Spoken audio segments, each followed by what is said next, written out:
So a big part of Bush Wildlife Sanctuary for 40 years now have been our animal ambassadors. These are those wild animals that have come into our hospital, and for one reason or another, they wouldn't survive out in the wild anymore. And so now they have a permanent home here at the sanctuary.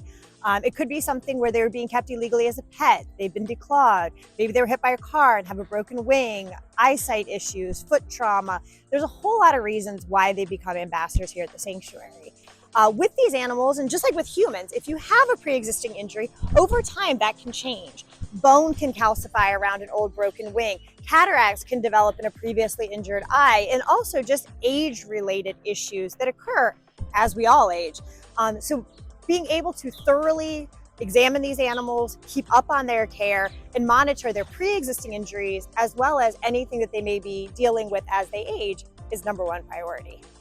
So one of the things that I've really noticed here over the past 20 years is how thought process has changed and how much caring for animals in captivity really has evolved. And it's something that I'm so proud of with our current keepers that we have here and the way that they've worked with these animals.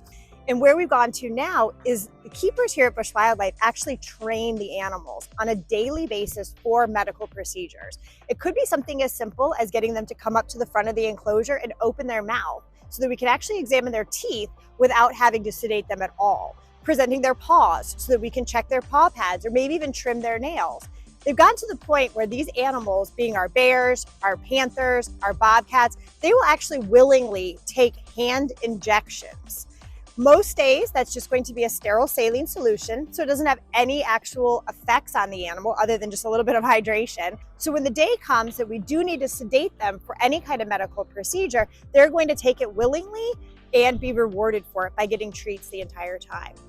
A lot of the animals, once they're under sedation, we're able to take them on over to our hospital. We have just recently invested in a new CT machine that is going to be here. That will be replacing our old X-ray equipment, which has become somewhat outdated. We also will be drawing blood as needed. We will be doing palpation, feeling for any kind of masses, tumors, anything that might be out of the ordinary. Any groomings will also take place. If anybody has any matted fur or maybe a bad tooth, all of this will take place for them at least annually. Sometimes though, our smaller animals, obviously this is a little bit easier to maneuver with them, so we can do it more often as needed. All of the animals here though, at least once a year, are going to be thoroughly examined. They will get any appropriate vaccines they need, any appropriate grooming, dental care, nail trims, to make sure that their quality of life in captivity can be the best that we can give them.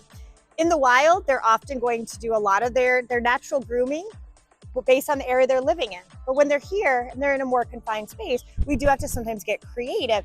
And so therefore we have to assist them to make sure to keep them in proper care, proper grooming, and just healthy overall. So when our visitors come to see them, they're going to see nice, healthy, enriched animals, and they'll want to come back time and time again.